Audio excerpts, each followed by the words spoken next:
Live. How's it going, everybody? Chuck Holton here, coming to you from the border between Venezuela and Colombia. We've been traveling up and down the border today, going to a couple of different border crossings just to see what it looks like. And I think Nathan has a video of what we saw at the other border crossing we were just at, where we got pretty close to the Venezuelan troops on the Venezuelan side. And so maybe, yeah, there it goes. You see the sign there, welcome to Venezuela. And then as I pull out, you can see the Venezuelan soldiers that are checking cars. Now that border crossing is actually pretty quiet. But this border crossing I'm at right now is crazy today.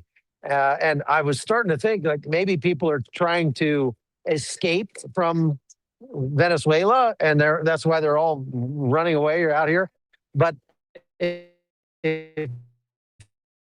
you cars going back into Venezuela as there are coming out. So most likely the people you see coming out in vehicles and motorcycles behind me are they're coming into Colombia for commercial reasons. They're coming to go shopping and then carry things back into Venezuela. There are quite a few people who live in Venezuela just right near the border who send their kids to school in Colombia because the borders are wide open. It's very easy to get back and forth across. There's very little in the way of checkpoints or anything like that. You can see behind me, there are some armored vehicles. Those are M1117 armored personnel carriers back there given to Colombia by the United States. And that comes into the story that we have to talk about today. And that is the sort of tiff that's developing between President Trump and President Petro of Colombia. So President Trump called President Petro a sick man, said that, he's involved in the drug trade as well. Colombia sends a lot of cocaine, obviously, to the United States.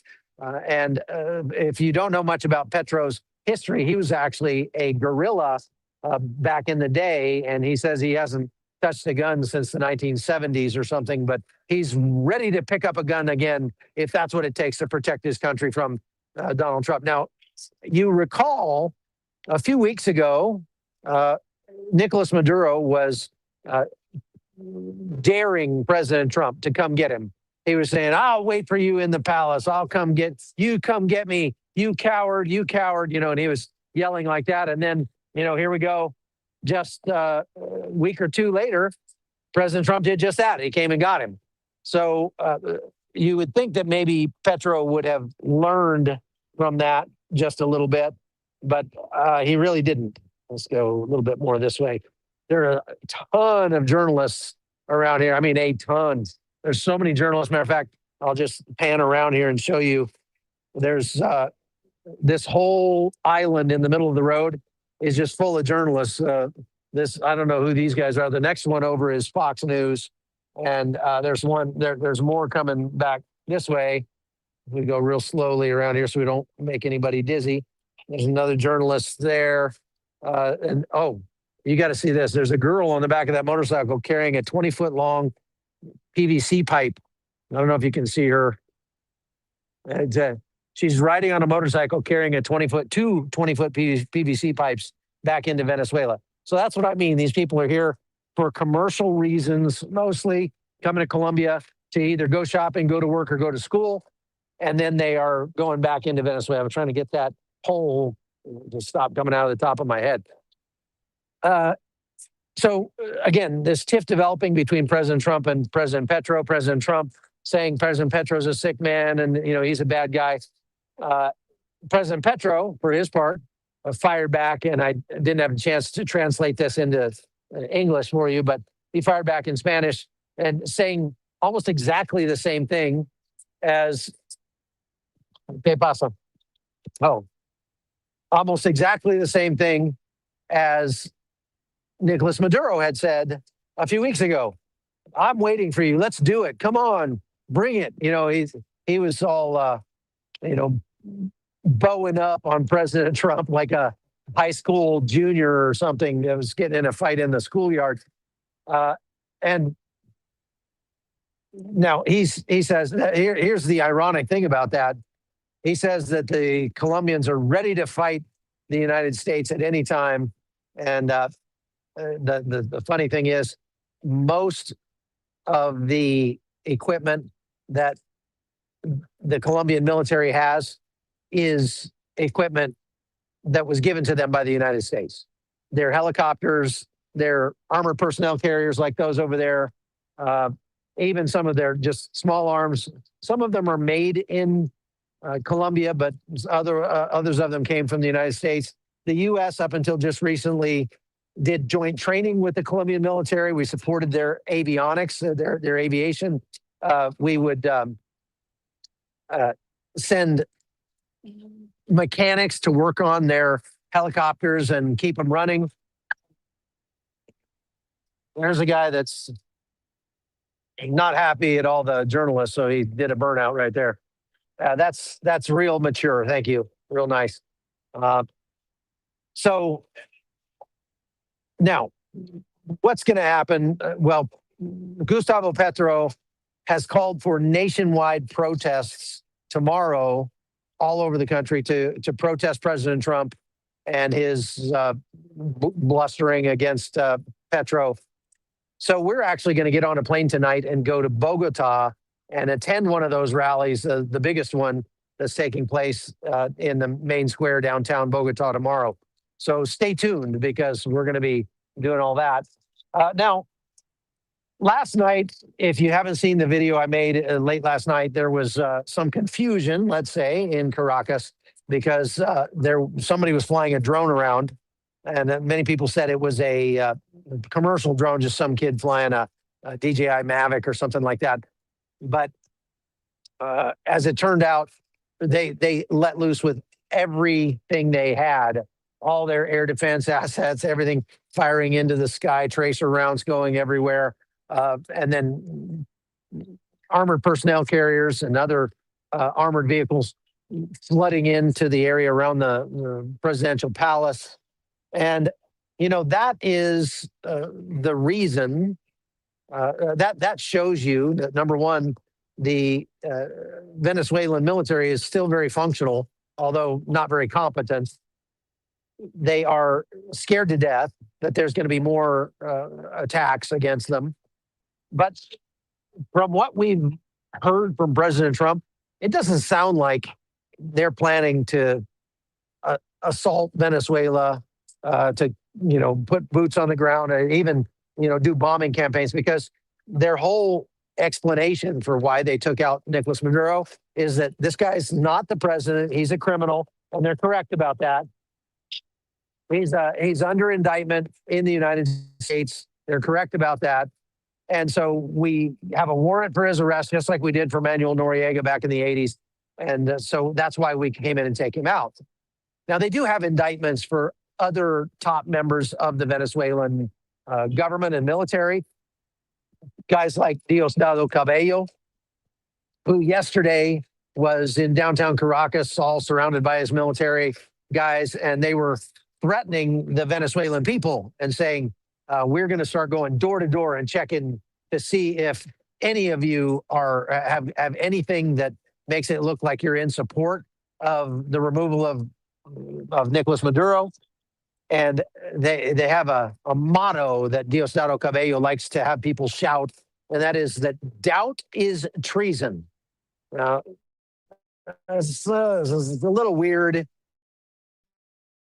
you ask me, but that's his motto. Doubt is treason. So basically, if you have any reservations whatsoever about communism or about the current sitting government in Venezuela, illegitimate as it may be, then you're a traitor, and they're going to treat you as such. So they've already been rounding up journalists, and we've seen more and more videos now of colectivos, which are the criminal biker gangs riding motorcycles just like these ones we're seeing going by here.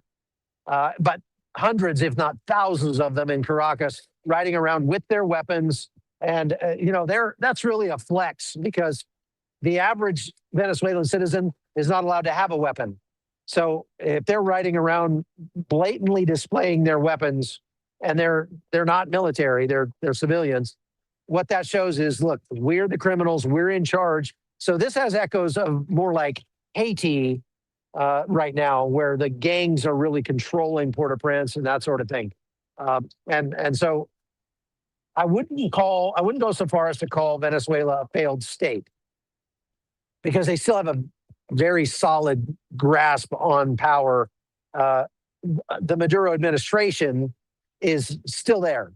Nicolas Maduro left and his wife left, but that's all. And so they're going to keep running. They're consolidating power even more. They're persecuting the people even more. We talked to some people coming out of Venezuela earlier today across these bridges, and they told us, everybody's really happy that Maduro's gone, but we don't dare mention anything like that on camera, because we will get arrested and shot or tortured probably. But they're kind of frustrated. And when you talk to the Venezuelans that I've been talking to, what they'll tell you is, look, if President Trump was going to really wanted to help Venezuela and really wanted to make things better, then he needs to do what's necessary to take down the regime. But that's not what President Trump has done. He took out the leader of the regime, and now President Trump is backing Delsy Rodríguez, who's the new interim president. Delsy Rodríguez is a hardcore leftist communist, very closely aligned with the Cubans. The first thing she did when she was sworn in yesterday was, was hug the ambassadors of Russia, China, and Iran, who were in the front row watching her get inaugurated. And so she made a real point, which is essentially just a stick in the eye of the United States, to let herself be congratulated and hugged by those three ambassadors. So Delsy Rodríguez is not the leader that America wants. If we're going to be America first, Delsy Rodríguez is not the leader we want in power. Maria Corina Machado said as much. I have a video of that, but I don't think Nathan got it loaded in time. I wasn't able to get it to him. But you know who else was calling for an ouster of Nicolas Maduro, was saying that Nicolas Maduro is a illegitimate leader and needs to go? Well, if you go back a couple of years and you listen to that Muppet, Karine Jean-Pierre, who was the press secretary under Joe Biden, take a listen to what she had to say about Nicolas Maduro when they were in power.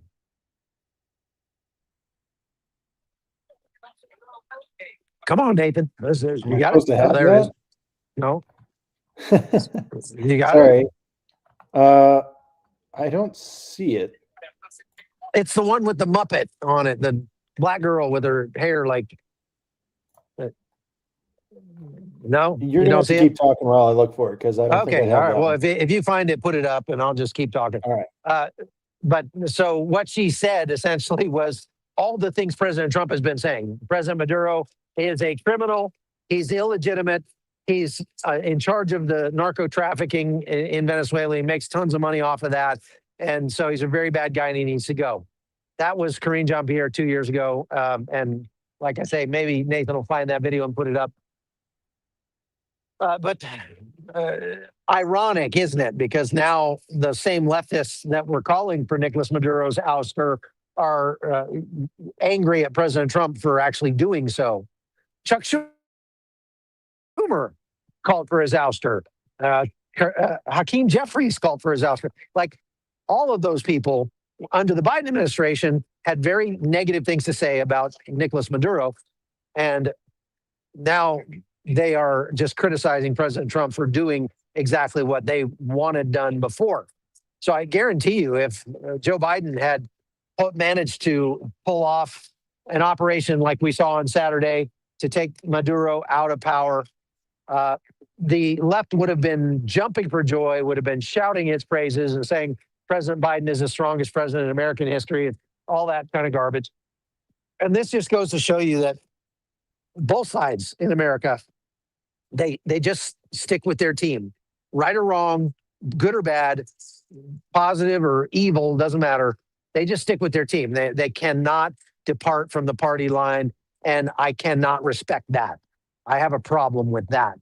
Now, there may be a time when they come together on something, but so far it's pretty hard to see it. And that, what's sad about that is there are things where the left actually gets it right for the wrong reason. I would say for the wrong reason, but they actually end up on the right side of something sort of accidentally.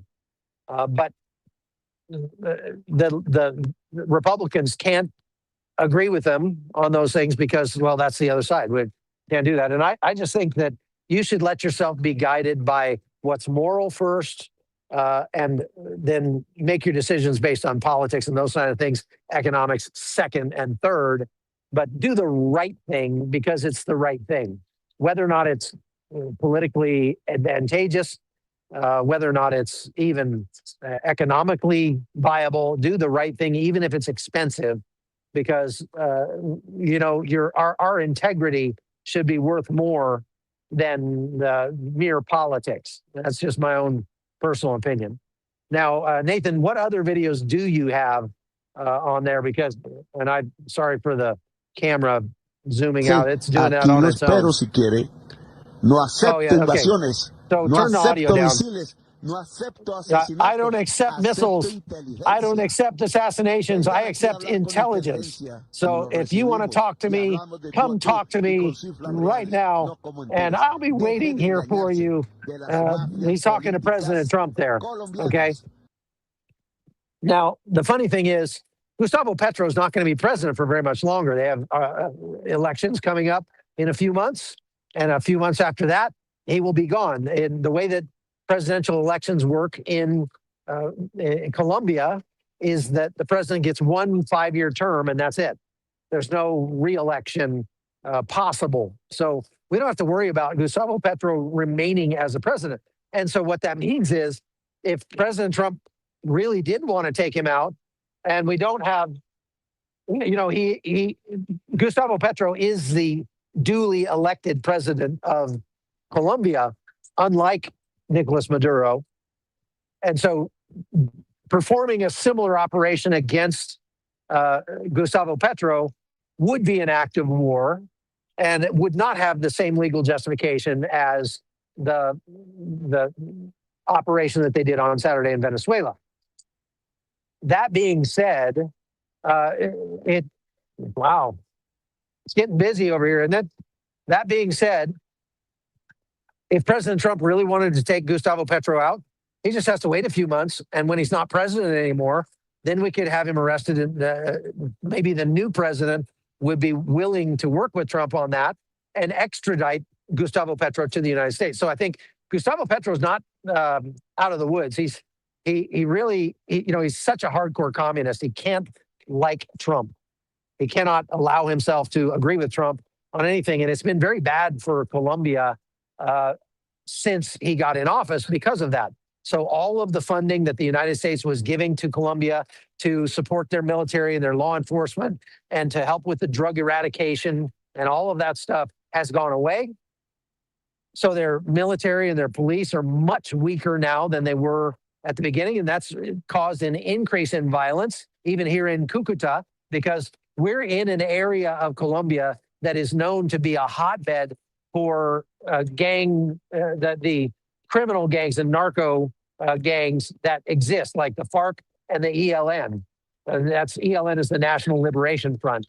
And so I've been back here a year ago. I was here doing reporting on the fighting that was taking place between the Colombian military and the ELN right along this border, where they were setting off car bombs just a mile down the road, right this in front of me. They set off a car bomb and blew up a police station. There was another place on the road that's like I forget the word in English, a toll booth where you used to have to go through and pay tolls. And they set off a car bomb there and blew that thing to kingdom come. So now at least you don't have to pay tolls anymore there. But it caused the displacement of tens of thousands of people. When we were here last year, we went to the stadium in town in Cucuta, and there were tens of thousands of people living in the stadium, getting food and everything just from charities and NGOs. So, you know, Gustavo Petro's petulance toward the United States has not fared well for Colombia. And talking to people around here, when you talk to Colombians, that is what they will tell you, is that Gustavo Petro is a bad guy. I've had people say, I wish that he would be next. I had two guys this morning I was talking to, older gentlemen, who said, man, we wouldn't mind a bit if President Trump came after Petro next. One older lady in the grocery store yesterday, she saw that I was an American. She came up to me and started talking to me while I was at the pharmacy. And she was just like, welcome to Colombia. We just want to welcome you to Colombia. And I'm like, what is wrong with that camera? Let's get that camera to. Dad, I did find that video, by the way. Oh, you did find it. Kareem, okay, put up the Muppet. Yeah. Let's go. To Venezuela, where Maduro once again demonstrated his complete disregard for democratic norms and proceeded with his illegitimate inauguration. As President Biden emphasized during his meeting with President-elect Edmundo González Urrutia on Monday, January 6, we believe that it is essential that the will of the Venezuelan people is respected. In coordination with our partners, we've given Maduro and his representatives every opportunity to restore democracy, but they haven't. So today we are building on all of our previous actions and taking further major actions. We announced new sanctions on key Maduro-aligned officials as a part of our efforts to hold them accountable, and we imposed more visa restrictions totaling nearly 2,000 individuals. We also increased the reward amount to $25 million for Nicolas Maduro and his so-called Minister of Interior as part of the Department of State's Narcotics Rewards Program. Whoops, my mic is muted. Is my mic unmuted now? Okay, we're good. You're good now. All right, thanks. So you see there, the Muppet is saying all the things that President Trump is saying, except for the fact that President Biden was a much weaker president and wasn't willing to put any U.S. troops in harm's way. And so they just made some administrative sanctions against Venezuela. They revoked the visas of some Venezuelan elites, and they upped the reward to $25 million. Well, that didn't do it. President Trump did. So, you know, it just shows you the hypocrisy of the left and honestly of the right too, because like I said, the right does that kind of same thing. If President Biden had taken out Maduro, a lot of people on the right would have lambasted him for that and said it was a really bad idea and we shouldn't have done it, just because that's the way politics works in the United States. And it's unfortunate that it works that way. Anyway, I was telling you about the lady that approached me at the grocery store yesterday. She just came up to me unsolicited and said, thank you for being here. Welcome to Colombia. And I said, well, what do you think about, Gustavo Petro? And he doesn't seem to like President Trump very much. She said, we all hate Gustavo Petro. And she said, then she leaned in real close to me and whispered in my ear, I wish they'd kill him. And then she turned around and walked off. I was like, whoa, holy cow. Some more people we talked to have had similar sentiments. They're like, yeah, we wouldn't mind a bit if they came and took Petro out. But like I say, I don't think they need to, because they can just wait until he's not president anymore. And then they can make a decision on what they want to do to try to prosecute him, if indeed they want to do that. But one other thing I wanted to touch on before we get to our questions, and that's this kind of strange phenomenon that I've seen developing here on the ground. There are a lot of Venezuelans and Colombians who are saying that, they just can't fathom how the United States could have come into Venezuela in the middle of the night, snatched Nicolas Maduro out of his bed or bedroom, and then taken him away without a single helicopter loss, without a single soldier killed, nothing. Because Nicolas Maduro had some pretty serious security. And what that's led to, because they don't understand the level that Delta Force plays on, they don't understand how incredibly well trained those guys are and how the United States has really perfected the art of find, fix, and finish. Okay, command and control and signals intelligence and all of those things with a multi-layered approach to accomplish missions like this. And I'm not saying that the next one will go off without a hitch. I don't think we'll ever see one go off as perfectly as the one on Saturday did. But what we know for sure is the people around here have no clue. They're used to a military that's underfunded, undertrained, underled, poorly equipped, etc. And so with that in mind, they just can't imagine that the U.S. military could be good enough to actually pull this off. And so that's given rise to a whole bunch of conspiracy theories where they believe that the United States made a deal with Maduro, and that deal was to, give himself up. And he told his troops to stand down, and nobody was, shooting back or anything like that. Well, there's plenty of videos that have come out in the last couple of days that show just how serious the firefights were from the Venezuelan troops that were shooting back at our troops and then were decimated. I put some photographs up over at chuckholton.com that are not for the faint-hearted. You've got to be, I want you to really be sure that you're okay seeing some really graphic stuff before you open up that post, because it's got pictures of some of the people that were killed, the Cuban and Venezuelan soldiers out on the front lines in Caracas the night of the operation. And these guys, they didn't have a chance, and they were taken out, like seriously taken out, like some of the most graphic war images I've ever seen. It was a really, really bad stuff. So go to chuckholton.com if you want to see stuff that I can't show you on YouTube. If you want to get early access to, a lot of our videos, my documentaries, my books, and stuff like that, you can get all of that at chuckholton.com. If you are a supporter, it's $7 a month. And, it helps keep us doing this because, I've got a crew of 3 people here out in the field, and obviously that's not cheap. And so we're trying to bring you the best on the ground news that we can from the war zones around the world. So we're going to be doing it wherever something pops off in 2026. So stay tuned. But you're going to want to be a supporter over at chuckholton.com to see all that. For this video. You got another video? No, don't forget to mention our sponsor for the video today. No, I won't. I was going to do it toward the end. How many people are watching? We have about 3,000 people on. If you all could hit the like button for us and subscribe, hit the little bell to get notified when we go live. It really helps out. Thank you, Nathan. That's my son, Nathan, in Armenia, who's producing for us. So I appreciate him and all. He stays up late every day to produce this show. And yeah, we do have a sponsor. I'll get to that in a minute.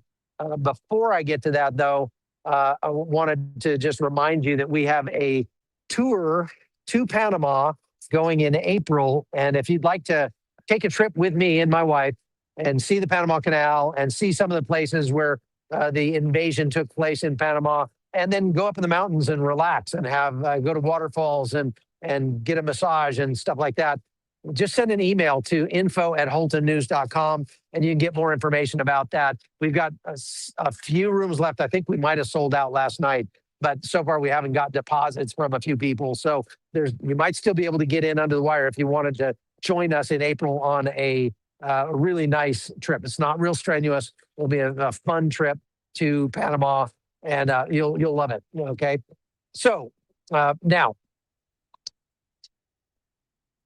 let's talk about again what happened on the ground in Caracas last night. There are people setting off fireworks, which obviously makes people jumpy. There've been celebratory fireworks that have been going off every night all over Cucuta since this operation happened. But like I said, President Trump started really strong, took out Maduro. That was the easy part. The hard part is what's next. Because if President Trump wants a new administration, he needs to be, allowing the current administration to collapse or assisting the current administration with collapsing. But that's a lot harder than a law enforcement operation that takes out Maduro. So I think President Trump realizes that because he doesn't want to actually go to war with Venezuela. Nobody does. Nobody wants a war with Venezuela. And it would be a really bad idea to go to war with Venezuela. So President Trump's doing the next best thing. He's saying, all right, we're going to try to work with Delsy Rodríguez, and we'll see where that goes. I don't think it's going to end well because she herself says that it won't end well. Her blustering pronouncements on television have made it very clear that she is not serious about working with President Trump in any meaningful way. President Trump is making the case that American oil companies, if they're allowed in to develop the oil fields again and get them started again, that the United States taxpayer will reimburse American oil companies for the work that they do to develop that. I don't see how that's a good idea. Do you think that's a good idea? Do you want the United States taxpayer to be paying to develop oil fields in Venezuela? Look, America doesn't need the oil. We're energy independent. And we just need a little bit of Venezuelan oil, which we're already getting, even before Maduro was gone. We were already buying oil from them to keep the refineries keep the refineries in the United States that require Venezuelan sour crude to operate. And oh my gosh, you see that motorcycle just went by with two little baby girls on the back, and there's four people on the motorcycle, a teenager in the back, two little baby girls, and then a guy driving. So that's crazy. And nobody had a helmet, of course. So we already get the oil we need from Venezuela. We don't need more. Paul Warburg, if you follow him, he came out with a video yesterday and saying, we've been lied to about Venezuela. None of this actually makes any sense. The United States says it was about drugs. It's about, regime change. It's about China, Iran, and Russia having a foothold in the Western Hemisphere. But all of that's a lie, Paul Warburg said. And the only reason the United States is taking over Venezuela is because they want Venezuela's oil. But I'm telling you, we don't need Venezuela's oil. Now, it would make a lot of sense for the United States to be involved and develop that oil and increase Venezuela's production of oil as long as it's not going to support dictators. Because if they can do that, it will reduce the price of oil for everybody. And that'd be great for the United States. Oil prices are already pretty low, but if they went lower, that'd be great for the American, consumer, at the gas pump. But we don't need it to happen. We don't need Venezuelan oil in any meaningful way. So normally I agree with Paul Warburg, but this time I don't. I think that, yes, oil factored into it for sure. Absolutely. And a lot of to the people who say no blood for oil, guess what? We didn't shed any blood. And why not? I mean, oil is life. Literally, oil is life. If you look at countries and rank them by the amount of oil per capita that they consume, what you'll find is that the countries that consume the most oil per capita are the countries that have the highest life expectancy. They have the lowest child mortality or infant mortality. They have the highest standard of living. In every metric of human flourishing, countries that use more oil are better off. And there's no shortage of it. But oil companies have been pivoting to alternatives for a long time because that's where the political pressure was pushing them, not because there's a shortage of oil. There's enough oil that we know about right now in the ground to run the whole world at the current levels of use for more than 3,000 years. So that, man, I'm losing my voice. So, you know, more oil is great, but we don't need it.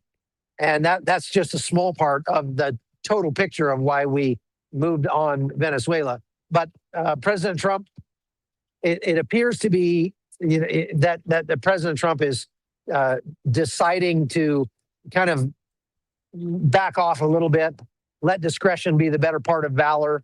And I think that's probably his best option right now, because like I said, the other option is going to full-scale war with Venezuela, and nobody wants to see a bunch of people die. Nobody wants that. So it's not ideal. It certainly does not represent freedom for the Venezuelan people in any meaningful way. As a matter of fact, they're probably being oppressed more now under Delsy Rodríguez, or they will be in the coming months, than they were under Nicolas Maduro. Delsy Rodríguez is not a good actor. That, you know, I mean, the terror squads, the torture chambers, the disappearances, all that stuff is going to continue in Venezuela for the time being. And it would be kind of gross if President Trump was like, yeah, but now we can make money because Delsy Rodríguez will do business with us. And so we're cool with that. That just means that America did not just take a principled stand against an evil dictator. We just made an economic decision that might make us a little money. So, you know, I don't really like that idea as much. Now, let's talk about our sponsor for today, Preserve Gold. You know, when I go places like this, you don't want to carry a ton of cash. But then again, if you lose your passport or if you get robbed or something like that, you could find yourself in a really bad way. Like to get my phone stolen, if I got my passport stolen, what am I going to do to get out of here? And my answer to that is to carry an ounce of gold with me when I am traveling, because right now an ounce of gold is worth about $4,500, and it's just a little bit. It's about the size of a 50-cent piece. So, hey, watch this guy right here. Watch this guy right here in the hat. He's sketchy. He's been really eyeing me up right now. Yeah, so I don't know who he is, but I don't trust him. So I think it's a good idea to invest in at least a little bit of physical gold and silver. If you're getting close to retirement, obviously you should think about putting some gold or silver into your portfolio, because that helps to sort of insulate your portfolio from the ups and downs of the market. And gold and silver have performed better than the stock market over the last year. So there's that. So the best way to get physical gold and silver is to go to preservegold.com. Matter of fact, we got our link that Nathan can put up on the, there you go, on the screen there. Go to preservegold.com/hotzone and or text the word Chuck to 50505, and you can get a free wealth protection guide from those guys. Look, I've talked to them on the phone. They're super friendly. And if gold's not right for you, then they'll tell you, but if you do have a sizable retirement and you're nearing or in retirement, it is something you ought to look into. And it doesn't hurt anything to have a conversation with them or to get that wealth protection guide and read through it and make a decision on whether or not that would be in your best interest. But if you're going to buy gold and silver, make sure you're getting physical gold and silver and get it from Preserve Gold. They're great people. All right, so let's go on to our questions now. Nathan, what do we? I'm sure we have some questions. I can't see them in this format, so Nate will read them. The first question we have is, why did they swear in the so-called vice president if they never won the election? Well, that just shows that the regime is still in control, because they have stacked the Supreme Court in Venezuela and with people who are loyal to them. Actually, exactly what Joe Biden wanted to do in America. So they just got the Supreme Court to say, nope, Delsy Rodríguez is the next president. They swore her in yesterday, and that's that. She's still not the legitimate president because she wasn't elected to begin with. The way it works in Venezuela is the president gets elected and then he appoints the vice president. But, it's still the same regime. So it's a good question because you're right. She's not any more legitimate than Nicolas Maduro, but she's not, as far as I know, an indicted criminal, narco trafficker. And so that makes it more difficult for the United States to go in and take her out like they did with Maduro. All right, next question. Next question comes from Kathleen. Why do we give our military equipment to other countries? You have stupid people running our country. You know what? I agree with you, Kathleen. I agree with you wholeheartedly. I have very often throughout my career said we should not give weapons to anybody else. Look, if it's worth going to war over, then we should be willing to send our own sons and daughters to fight and take care of the problem and do it with speed, with precision, and with violence of action, and so that nobody wants to mess with us. But if we give weapons to other countries, eventually those weapons, because those weapons will last for a century, many of them, eventually those weapons are going to end up in somebody's hands that doesn't like us, and they will probably be shooting back at us. I'll give you an example of that. They have, in previous years, found U.S. M16 assault rifles, full auto assault rifles in Mexico that were actually left in Vietnam. And now they're shooting back at the Border Patrol from the Mexican cartels. So by proliferating those kind of weapons around the globe, it's not a great idea. Now, I take an exception, I make an exception for that rule with Ukraine, because the vast majority of the weaponry that we're giving to Ukraine is not the kind of weaponry that they could just sell out the back door to a Mexican cartel or something like that. A HIMARS unit is the size of a semi-truck, and it is trackable. I've heard that we even have the ability to hit a button and shut those things off if we don't like what the people we gave them to are doing with them. So, I don't think that's such a risk. And obviously, those are defensive weapons that, defensive in terms of Ukraine is defending themselves against Russia. And the United States wanted to give some of our weaponry to Ukraine so that we could test it against Russian weaponry and find out whose is better. And believe me, we found out. And Russia's is terrible. Russian equipment has failed across the board against American weaponry in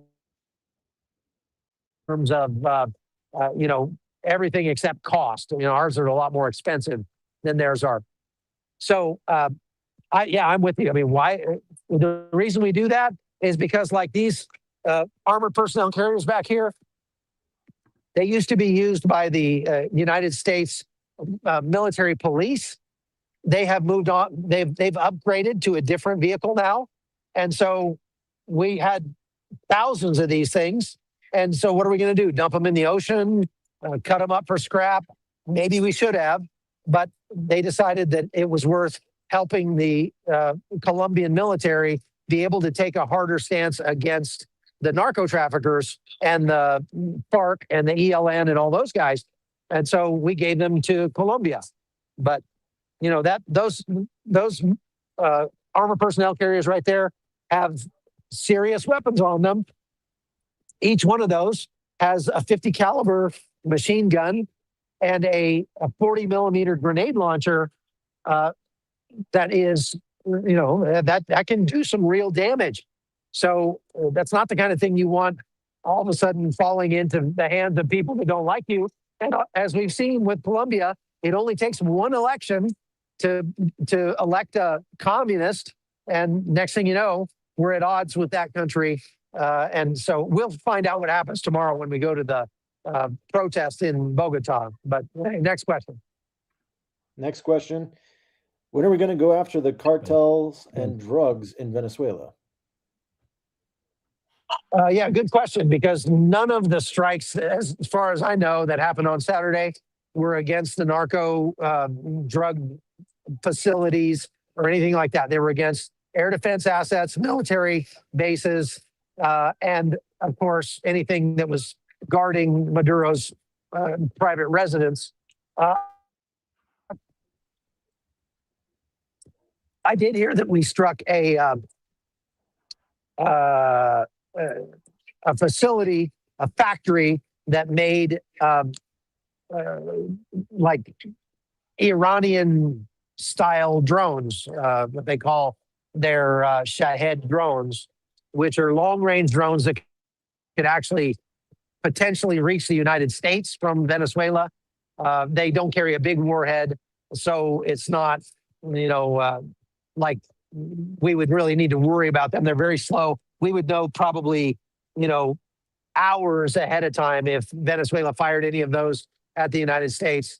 But, I can't corroborate whether or not we actually struck that location. But yeah, it's a good question. Why aren't we, if we said this was about drugs, why aren't we going after the drug cartel locations? Maybe we will. But again, there's a legal issue there, trying to do things under, legally under international law. So far, I believe that they have done so, but striking on land targets with kinetic action in Venezuela. Venezuela is still a sovereign country. So, that could get us kind of sideways with our own principles. All right. So next question. Next question comes from Mama Bear Candanino. Can we just take back the military equipment that we gave to Colombia? No, we can't. I mean, not unless we go to war with them and destroy it. No, we're not going to take it back. We could ask for it back. They're not going to give it back.